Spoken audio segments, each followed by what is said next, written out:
Hey everybody, welcome to another episode of the OIG Roundtable. We're going to call this a special episode only because I think we're probably going to spend a little bit more time on this podcast than we normally do.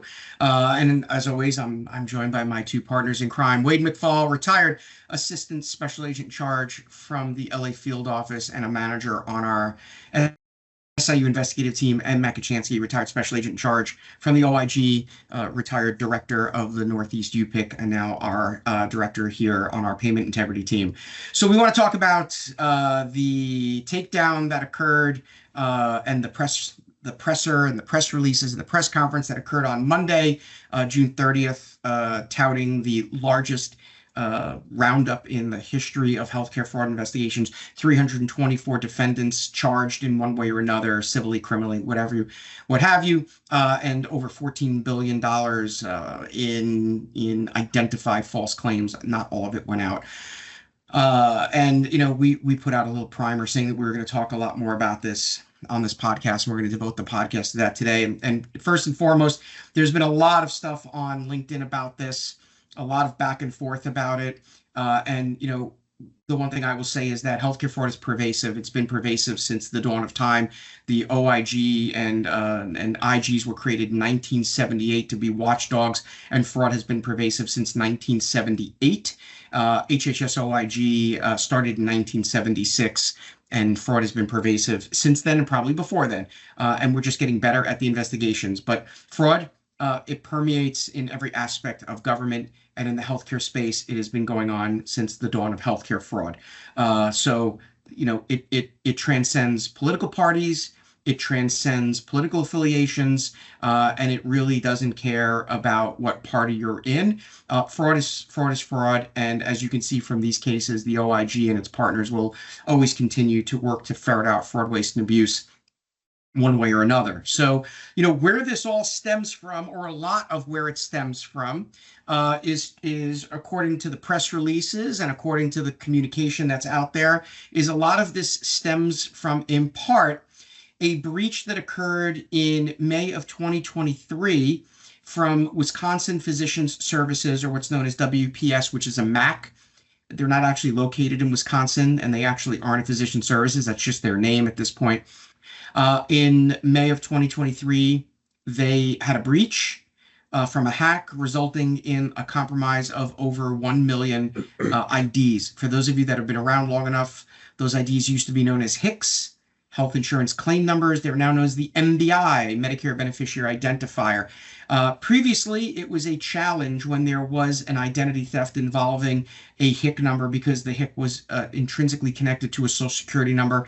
In most cases, it was a Social Security number with a suffix of a letter or a letter number combination at the end to talk about whether or not you were the beneficiary, dependent, or dependent beneficiary. A few years ago, it switched over to what they call the MBI, which was essentially a randomly generated series of numbers, so that it wasn't tied to your Social Security number. The point being is that if there was a breach, that they could turn off that number. And we talk about this a little bit here and there, and I've been on some projects involving some conceptual discussions of this, where the argument is that the MBI should be treated like a credit card. If that credit card gets breached, we can go onto an app on our phones for the most part now, swipe it closed, and that number gets shut down. And that has not really been the case here. There was a breach in May. In July, they notified CMS, and it wasn't until sometime in the fall of 2023 that they started to reissue those MBI numbers. You're talking about over 1 million numbers that had to have been reissued. And of course, the argument is, why aren't we treating the MBI like a credit card if there is a breach, and just shutting that number down immediately? And the example is oftentimes when people get, for example, if you had your wallet stolen, the last thing you think about is that your medical card or your medical ID is going to be part of that metric, but it clearly is. But as we know, most of the time that these numbers are taken or this information is stolen, these breaches, occur, and we don't know about them for a long time. And then those IDs turn up on the dark web, and then we're off to the races.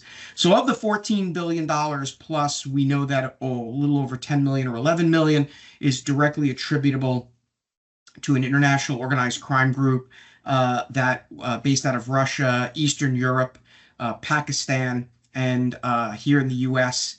And they were doing a bunch of things that are reminiscent of the previous $1 billion or $2 billion catheter fraud case. Again, we joke about the fact that how does an $8 catheter become $2 billion, particularly since one of the DME suppliers was a company that produced wigs for cancer patients that was doing about $50,000 or $60,000 in business, and all of a sudden it becomes a multi-million-dollar business, essentially overnight. How does that happen? And I think in some regards, we're seeing in this case of the 324 defendants that were charged, a lot of them were in the DME space, the telefraud space. I've got some notes on that. I think 49 of the 325 were directly related to telefraud related cases out there, and a lot of that in the DME space. Most of the issues that are out there and most of the people that were charged with fraud schemes that were already known to us. These are not mysteries. The telefraud, pharmacy fraud, drug diversion, 74 defendants alone that were healthcare professionals out of 324, 74 directly relating to opioid related cases, 7 defendants directly related to skin grafts. This one's actually disgusting. Performing skin grafts on patients in hospice that were like literally at end of life, not some fraudulent hospice stuff, although there was other fraudulent hospice stuff going on. But, patients that were at honestly the end of life is what it sounds like, getting skin grafts, maybe weeks or a month or so away from death. And they're getting skin grafts done by doctors, totally medically unnecessary. These transnational schemes, the DME, are just out there. It's unbelievable. You can go online, you can read what each individual was charged with. Some people were charged by indictment. Some people were charged by complaint. Some people were charged with informations. So the big difference is an indictment is a showing of probable cause, more likely than not. Through the grand jury process, which requires having evidence presented to the grand jury seated in that district. Complaints are similar to an indictment. It's a showing of probable cause, but the agent puts together a complaint and swears that complaint in front of a judge. If the defendant still looks to fight that, you would still need to go for an indictment. And an information is a defendant is willing to plead guilty and they're waiving being indicted and they're agreeing to plead something. Oftentimes people charged with informations are people that have been approached and are either cooperating or are willing to just take the plea, and you typically get an information and a plea at the same time, and sometimes that comes with cooperation. And then there were a handful of civil settlements, and we'll never know the backstory about civil settlements. Some of them were for low dollar amounts, some of them were for higher dollar amounts, some of them were in districts that don't seem to do a lot of healthcare fraud cases, and so maybe it was just a tactical decision to treat it as a civil settlement because of potentially exclusion issues, which come out sometimes if there were no patient harm issues, and sometimes an instance where the provider, if that provider is no longer able to practice because they get mandatorily excluded from the program, and there might be licensure action taken by the state. Sometimes you'll see an instance where there's carve-outs on exclusions, or they may decide to resolve the matter civilly to give the provider the ability to continue to practice and provide a need for care. A great example will be an instance if you have a provider, maybe they're a urologist and they're the only urologist in a 300-mile radius, and if you were to exclude them, there's no urology to be found, and nobody gets their bladder cancer treated as a result of that, right? So oftentimes that may happen. So huge coordinated effort. Obviously, the thing to keep in mind is that 324 people were not all arrested on Monday morning at dark 30. That didn't happen. The case involving the transatlantic fraud of almost $11 billion, there was information about that reported in a couple of news sources the week before. So that had been dismantled the week before. And oftentimes these cases become kind of they're announcing it on June 30th, but it's been a rolling type of scenario because to do 324 defendants at one time presents a lot of challenges. And so, Wade, that's where we want to start is, if you're in the SIU and, there are 324 defendants and this went across Medicare, Medicaid, commercial payers, we saw that there's some auto accidents. There were some stage accidents, which you never see in the federal space.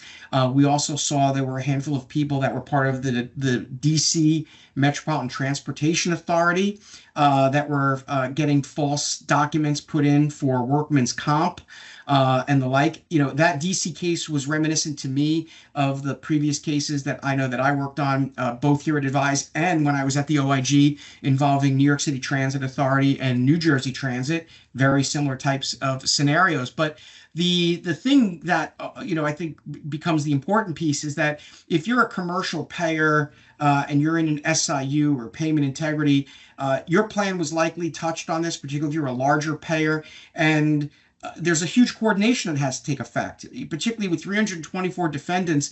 And we've seen instances where there have been multiple defendants, multiple companies, all in the same geographic or even national, if you're a national payer. The challenge of getting everything into one place, right? So let's talk about what are some of the things that in that SIU space, when you've got some of these larger cases coming in, what should SIUs be thinking of as far as managing a lot, right? You're managing subpoenas, requests for information, people, data, responses to data, evidence collection, all of those. Right, and I think not to make it about OIG because I want to talk about SIU work, but I think it's important to kind of lay out a little bit of groundwork that maybe people aren't aware of, and that is that as there's a couple different federal agencies that you would be dealing with, hopefully through the SIU, but take OIG, for example. Our mission was to protect the Medicare Trust Fund. So the OIG investigations didn't necessarily focus on commercial losses at all. That it could involve SIUs, wherein like Advise works as the SIU for certain Medicaid plans. In California, we didn't have that. It was the Bureau of Medical Fraud, or the MFUCU. But it's not in the case agent's mindset to worry about keeping, a commercial plan up to speed on what's going on in their investigation, especially a big case like this. So that's where we've talked about this in the past, but that's where a law enforcement liaison or a similar type position, it doesn't have to be specific to that, but to have somebody who's on the SIU team that is routinely in contact with agents, FBI agents, OIG agents, MFUCU agents. So when something like this happens, or is brought to light, it's public, the SIU is not looking for, how are we going to make connections to find out what's going on and find out what our exposure is. If you have somebody who regularly meets with people from the federal agencies, a lot of times they'll have huge meetings with all the agencies that work healthcare fraud. They'll invite they'll invite commercial plans to come for parts of the meeting. Parts of it they're excluded from because it's law enforcement sensitive. Right. But to have somebody on the SIU who has involvement in those meetings, or at least has points of contacts, or like is a bridge from the SIU to the federal agency. So when something like this happens, they can meet, they can find out whatever is available, certain things they can't share, but when it becomes public, it's important to have somebody from the SIU liaison type person who can reach out to the agents or the ASACs, whoever that are working this case, and really kind of compare notes and see what the exposure could be for the SIU. If there's hundreds of doctors or providers of some type who are charged in a big takedown like this, the odds of them touching the commercial or the SIU plan are pretty good. So you have to have that previous relationship, ongoing relationship, to be able to kind of compare notes and see where you're being hit. And in that same vein, I think one of the things that's important is that you may not need somebody as a full-time law enforcement liaison. You can have a fractional person or someone that you designate, but certainly on something as large as this, where you may have gotten, 6 or 8 or 10 subpoenas, requests for information, you've got to produce data, you've got a whole bunch of things. And that may be the time that you spin someone up to kind of coordinate that, right? Because it's not necessarily going to be 40 hours a week, every day, all day, but there's certainly going to be a need for that. And it's definitely, you're definitely in a better place if you've got one person as that point of contact to filter it out, that somebody is sitting at that payer and they're tracking all of the subpoenas that have come in, the dated subpoena, the provider that's in question, the request, the date it's returned, maybe even if it's assigned to someone, who that person is that's assigned. So you have one point of contact to be the ringleader, for that. And the other thing too is, so you brought up, obviously MedCal and Mafugu. One of the things that was pretty interesting is that one of the fraud schemes in this particular takedown involved high dollar prescriptions that were reimbursed by MedCal, right, which is the Medicaid for California. And they have a prior authorization portal, and certain high dollar prescriptions require prior authorization. Now, as we all know, there's now a big push going on potentially to get rid of prior authorizations. We heard recently the new CMS administrator, Mehmet Oz, is pitching this, that getting rid of prior authorizations will reduce administrative burden and things of that sort. But notwithstanding that, prior authorizations still exist. And MedCal had a system where there was a portal for providers to go and get prior authorization approved through whatever, the pharmacy for MedCal. Well, there was a period of time where that system was being shut down. It was either being upgraded. There was something going on. I don't quite understand from the press release what exactly the backstory was, but there was a period of time when the prior authorization portal was either not operational or there was a suspension in prior authorization, and it was publicly known. So what did the bad guys do? Boom, boom, boom, boom, boom. Immediately started to hit the fact that that prior authorization didn't exist anymore. And so, a bunch of money was paid out for prescriptions that didn't exist, that weren't filled. People didn't need them. People didn't want them, all because the state didn't do anything to have a backup plan in place for that. So, oftentimes, I always say the road to hell is paved with good intention, right? MedCal was trying to do something to upgrade their system to either be more efficient, whatever it may be. It doesn't really matter. And obviously, when you have something like that happen, you have to provide notification, because if you have a patient that needs potentially a high dollar drug, you've got to provide that notification. And so, the bad guys are going to find ways to capitalize on things. Now, that may not be something that directly affects an SIU, but if you are an SIU for a Medicaid plan in your state, it's going to affect you. So one of the things from the SIU perspective is you've got to keep abreast of what is going on in the state, right? There are things we know, there are things that Medicaid pays for that Medicare does not pay for. Transportation services are a great example, right? Attendant care services in the home care services are oftentimes not reimbursable by Medicare, but are reimbursable by Medicaid. But also understanding if there's a prior authorization, what does that mean? How does that work? I think one of the biggest arguments in prior authorization is that on the provider side, when a provider submits a claim in support of a service, item, or procedure that was done through prior authorization, and the provider gets denied the claim, the provider is going to say, I had prior authorization. Why are you denying this? The payer is going to say, prior authorization is not a guarantee of payment. It's a promise that if you submit that claim commensurate with policy, that it's a covered item, service, or procedure, right? So prior authorization just says that if you meet other requirements or whatever it may be, this item, service, or procedure could be payable. It's not a promise of payment. But I think, on the SIU perspective, you got to know. And if MedCal is changing something, is that the time that your data analytics team becomes more vigilant on, what drugs require prior authorization? Like, this is a simple one to me. What drugs require prior authorization? MedCal is shutting down its PA system for a period of time. When claims come in that are drugs that require prior authorization, shouldn't we be flagging those drugs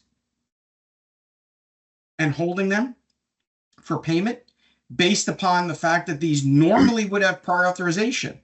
But because we don't have prior authorization in place, what are we doing as the backstop? I mean, there are things that we can be doing that are real time or near real time to kind of fix these. And so, doing that dance, and seeing it, when I saw that, I was a little taken aback by that, because obviously it means the bad guys are up on things as good or better than the payers and law enforcement. And so, being able to articulate that becomes the challenge. But Wade, the other point you brought up, which is really important, is that, having that single point of contact becomes really invaluable. You can't, as a law enforcement person, you don't want to have to deal with 7 or 8 different people within the same organization. You want to have, the thing you want to have one throat to choke. Right? You have one person to go to get the answers that you need, and not have to deal with 6 or 7 or 8 different people if you've got potentially exposure through those 6, 7, or 8 people. The other thing, Wade, and then I want to go to Matt, is when you start to learn that these cases are there, you should be opening up parallel cases also and calculating your potential loss amounts, because at the end of the day, the payer is a victim. Right. And I think it's also important, just to step back a little bit, to have that the liaison person having had experience in the other system, basically. Like, not saying it has to be a retired agent, but the experience that we have had in working those cases and working big takedowns and things of that nature, I think is invaluable, as opposed to just bringing somebody on who doesn't have that experience. So I think having that really kind of helps that. And now I forgot what your question was. You just asked a direct question. That's exactly it. And so, Matt, when I watched the press conference, and I've read all the press releases, and DOJ has put out a million different infographics. You get lost in the sauce on all of them. The 7 defendants and the skin grafts just did not sit well with me for a number of reasons, outside of the potential patient harm issue, and honestly, like the medical necessity part of it. And the fact that clearly these patients were all contained within, we're not talking about one patient in this nursing home, one patient in another. We're talking about concentrated numbers, and the data is there. The data tells you this. And this is almost like, a common beneficiary report. I mean, how many people in one nursing home from one provider? We're talking about 7 providers. So we're not talking about 100 providers around the country. We're talking about 7. And allografts and skin grafts being done in a nursing or in a hospice setting. That kind of raises a flag, like, why aren't we catching this? It's a little bit like, how did $8 catheters become $2 billion from a wig manufacturer, right? I mean, these kind of things, they just kind of boggle the mind.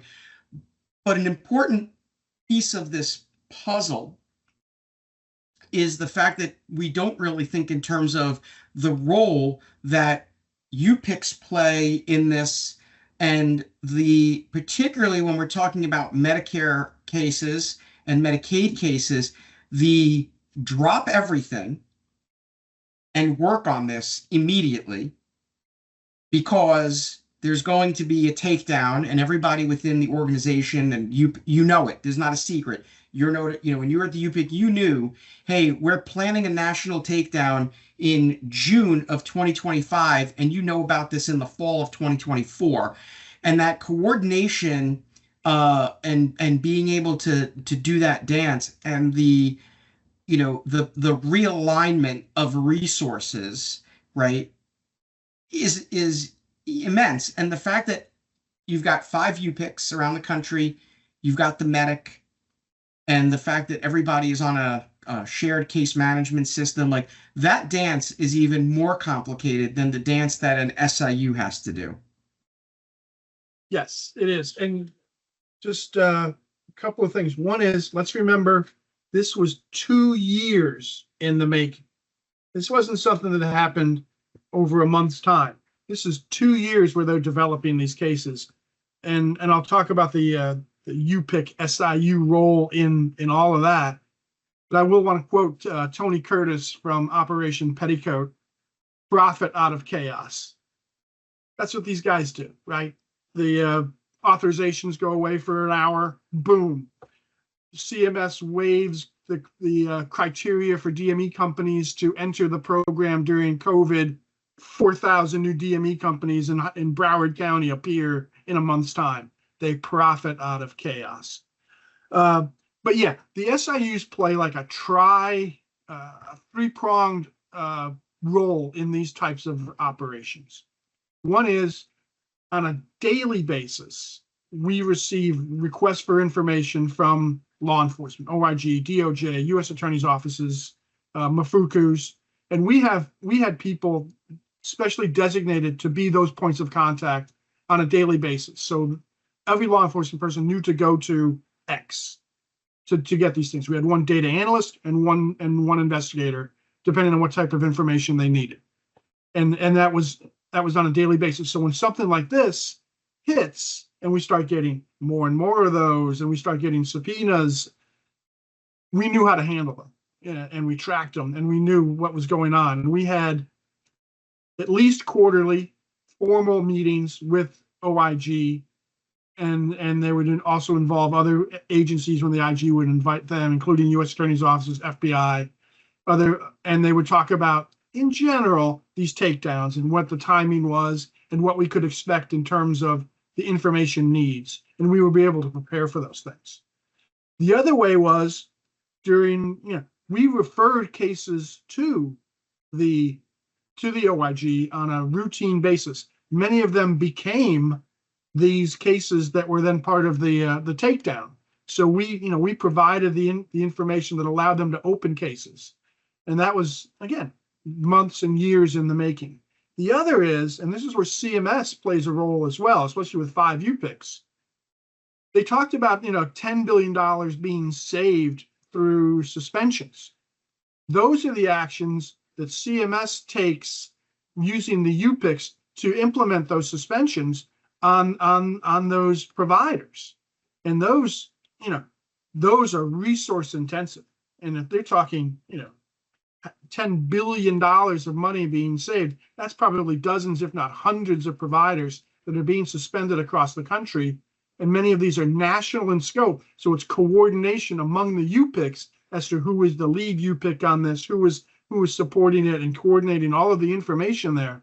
So it was a lot of coordination, I'm sure, for this one, because this was the latest of a dozen or so of these types of takedowns that have occurred in the past 10 years. And each one of them brought this type of activity together, the coordination amongst all the role players, including the MACs, the administrative contractors, who we coordinated cases with on a routine basis, but also, would tell them, you can't take action on this person, it's part of it, and it's like a do not, what was it, the zone restrictions that were put on.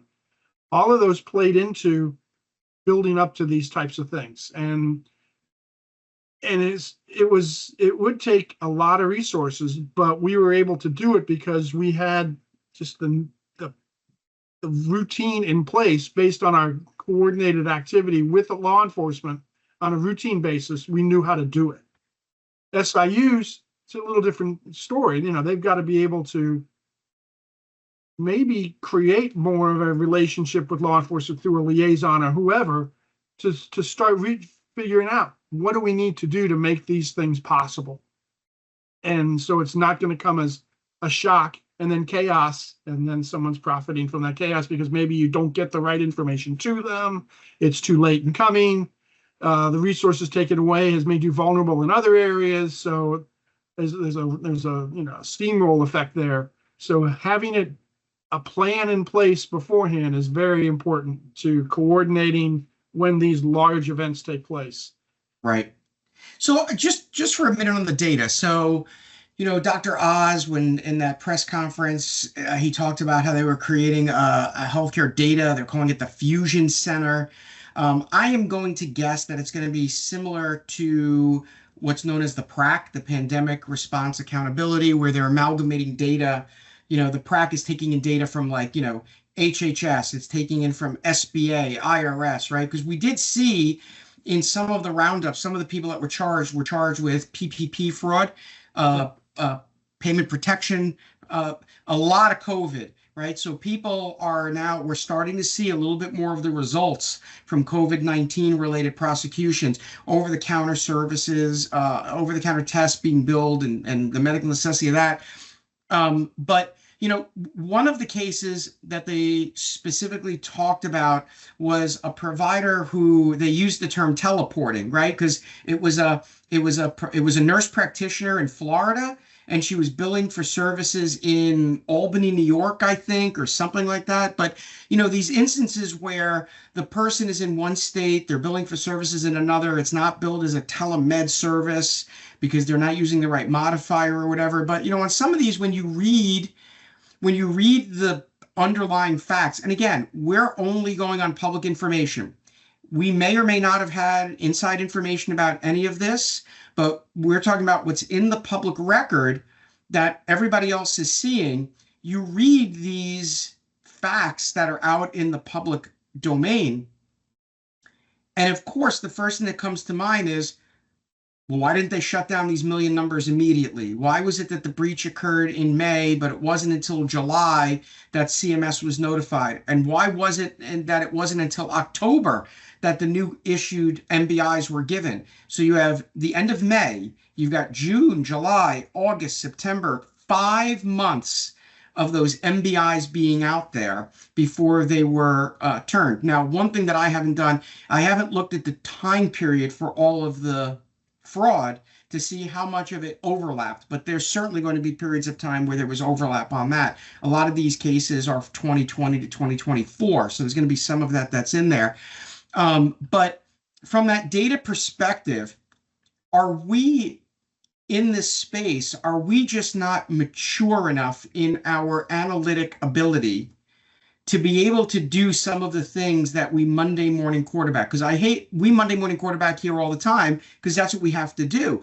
And it's like, well, why did this happen, right? We look at the $2 billion catheter case and we say, how is it that nobody was able to see that a wig shop that had billed $50,000 to Medicaid one year is now billing out millions of dollars for catheters another year?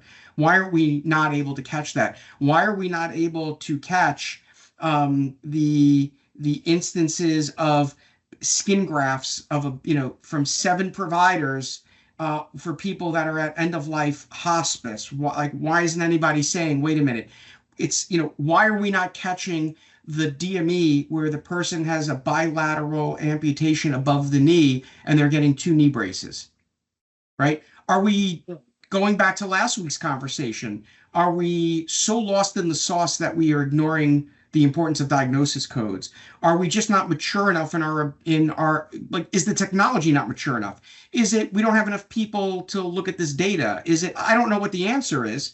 But the fact that we're seeing fraud schemes that we have seen for 30 years, for Matt, maybe a little bit longer, but that we're seeing for years. And again, the circus hasn't changed. It's just different clowns. My first case was a DME case. The same type of thing. It's yeah, but when you were a working case agent, DME was 2 2x4s and some rope, and then it was a splint. That was a brace was It was a wheel. That's all they had invented by then. Oh yeah, I get it. So what's the you look at that case with the Albany and Florida person, the teleporter. It might be that that's in 2 different places. The data. Look at it by 2 different people. They don't see that they're billing in 2 different places because it's a different MAC in New York than it is in Florida. It's a different Medicaid unit in New York than it is in Florida. Maybe they're not seeing the whole picture, which brings up this Fusion Center. If the Fusion Center is what I hope it is bringing all of that data Medicare, Medicaid, VA, OPM, DOD, any other government benefit program, healthcare program, putting it in one place, and then they'll be able to see the whole picture. And then, God forbid, Right. commercial comes in as well and provides their data. So they actually get a fusion of data, and it's not just more lines being put into the small pools that still don't see the big picture. Well, I think what? Go ahead, Wade. I think part of the problem with that too is going to be that we used to see is when we're trying to combine data from, like you said, VA or DCIS data or something like that. The data fields, it's not a matter of just combining it all into one huge access database. The fields are different. Right. You have to, there's got a lot before you can even compare it. It took CMS how many years to normalize Medicaid? Right. So that's a great example, right? So when we talk about the normalization of data, what we're talking about is the disparity in the fields. In the Medicare space, column A might be last name, comma, first name. In the Medicaid space from New York, column A might be last name, column B might be first name. And what they call the normalization of, it's three types of data: structured, semi-structured, and unstructured. Structured data is each field is very well defined. Last name in a column, first name in a column. Semi-structured data might be last name, comma, first name in the same column. And unstructured data is just data that's in one line, kind of like a text string that we see it. And one of the biggest challenges is that in order to be able to do those analyses, that data has to be the same. The Medicaid data has to be the same across the Medicaid lines, Medicare, and so on. Several years ago, CMS undertook a project to what they entitled the transformative of what's known as MSIS data, which is Medicaid systems data. And the T was transformative to make it all aligned with each other so that it was consistent. And that is a huge challenge. I'm hoping that what the Fusion Center will do something along those lines across those government payers, and hopefully we'll see that will actually have some ability to reduce. I mean, right now we've got the UPICS run data. CMS has a data platform called FPS, Fraud Prevention System, which apparently is supposed to work very well. Within the OIG, there's a division that's known as the DDA, which is the Department or Division of Data Analytics, and that is run by a team of data scientists who ingest data. Agents can run dashboards, things of that. You've got through CMS something called 1PI, which is the central data repository that takes data from what they call the IDR, which used to be known as the Common Working File. It's now the IDR. OIG agents have access to 1PI and can run some basic queries there. Medicaid plans have data. The Medicaid payers, there's more. This is, for those of you that know the phrase Rube Goldberg, how to build a better mousetrap.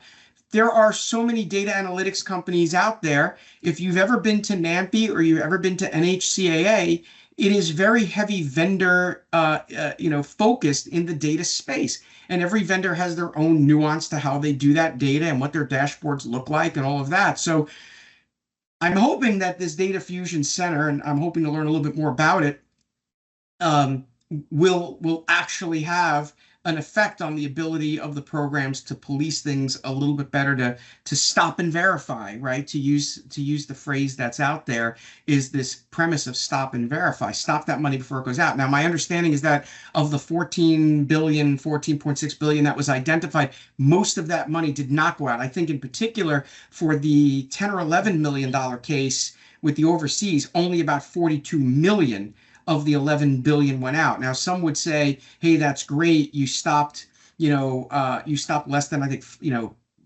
like 1% would be 100 million or something like that. So you stopped less than 1%, one half of 1%, you stopped, but $42 million lost. There's still $42 million that's not gained, right? The programs are bleeding money. And so that $42 million is a big number, even though it is only 1/2 of 1% of the money that was attached to this fraud scheme. So there's going to be a lot that comes out of this. You've got 300 324 defendants. We're seeing individual press releases coming out from the different districts where these cases were being adjudicated. So we're going to see a lot more. I will tell you that I think that 324 defendants all pleading guilty. And by the way, it was 324 charged. Some of them were civil. So there aren't 324 criminal defendants. There were some civil cases. There are going to be trials. Not everybody is going to plead guilty. Some of these are people that are out of the country, so they're going to be put onto the OIG's fugitive website. There's going to be a lot of that. That's outstanding. And we'll kind of see where a lot of that winds up going, because 324 charged individuals, they're not all criminal. Some of them may have been charged criminally. They'll maybe plead to something that's a little bit lesser on the indictment. Maybe some of these will result in what they call global resolutions, where maybe there's a large dollar amount criminally and they'll bifurcate it into a criminal civil, and they'll offset some of that money criminally to civil. The strike force was heavily involved. We'll see where a lot of those cases go, but there are going to be trials, and we'll have to see where kind of all of this ends up. But this is probably just the beginning. For a lot of these cases, it's the end. Cases that have been resolved civilly, cases in which people have pleaded guilty to an information, those cases are obviously going to be resolved. There weren't a lot of those, but those that have been charged by criminal complaint, those that have been charged by indictment, we'll see where those go.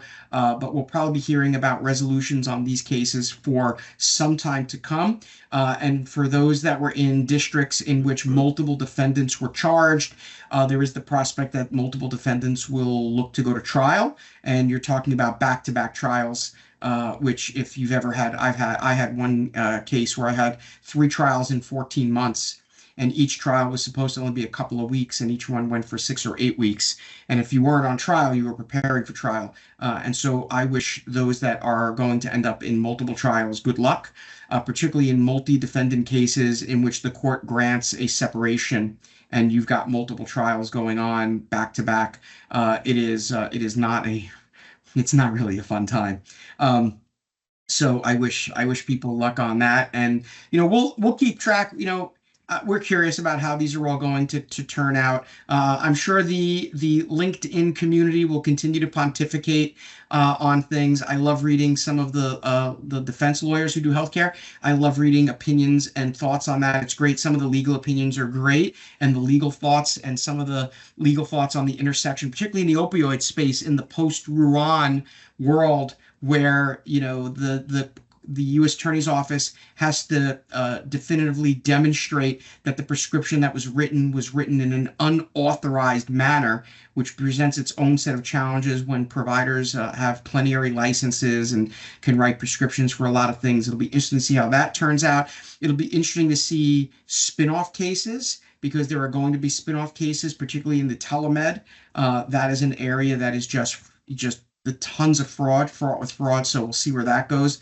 I think, we'll continue to see how these cases refine themselves, and how the data analytics continues to get better. And hopefully there'll be some better instances in the stop and verify space versus the pay and chase world that we currently live in. So good stuff. Thanks very much for sticking around. I know we went over a little bit normally from our normal, 20 or 25 minutes. This is an important one. Largest one in history, and we'll see where it goes. As everybody knows in the government, you always want to do better than you did last time. So these don't go away. These roundups average once or twice a year. And selfishly, I did like the fact that when the representative from the criminal division got up, the first agency that they talked about was HHS OIG, and the importance of HHS OIG in the fraud, waste, and abuse investigative space. The acting IG getting up and talking about obviously the great work that the Office of Investigations does. And Wade and Matt, that was our home for a long time, and so we're a little bit particular to it, good, bad, or indifferent. When we were at the end of our career, or how we think things might be now. But it was good to see that they mentioned HHS OIG first. and how, we were known, we were kind of the HHS OIG was the lead agency. And so I will say kudos to the people over at the Office of Investigations, and obviously the leadership of the Deputy Inspector General for Investigations over there, Chris Schrank. I'll give him a special call out, only because I mentored him and he's like my, but I have to give kudos. I have to give kudos to my kids. Like, what can I tell you? I got to give kudos to my kids. But I thought it was great. And I think it's going to be interesting to see what kind of transpires in this.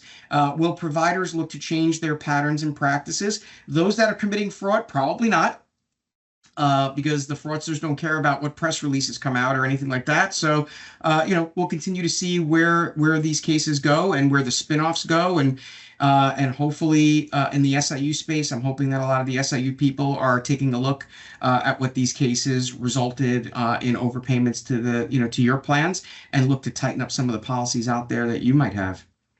Can we provide a link to the DOJ press releases on our website so that SIUs can go there and see the list of defendants and maybe check their billings to see if they've been impacted? Yep. Yeah. We'll have this link. We'll have this link with our LinkedIn, and in the newsletter, we'll attach the two. There are two main links. One is the link with the big press release, and one is the links to the individual defendants by district, with names and businesses and all that. So yeah, we'll include both of those in the LinkedIn deployment, which will be out, and our newsletter for this week. Yeah, great idea. We'll do that. And again, as always, we thank everybody for tuning in and spending the time and learning from us. We learn from you, from the questions you ask, and we hope to see you all on the next OIG Roundtable. Take care, everybody. Thank you. Thank you all.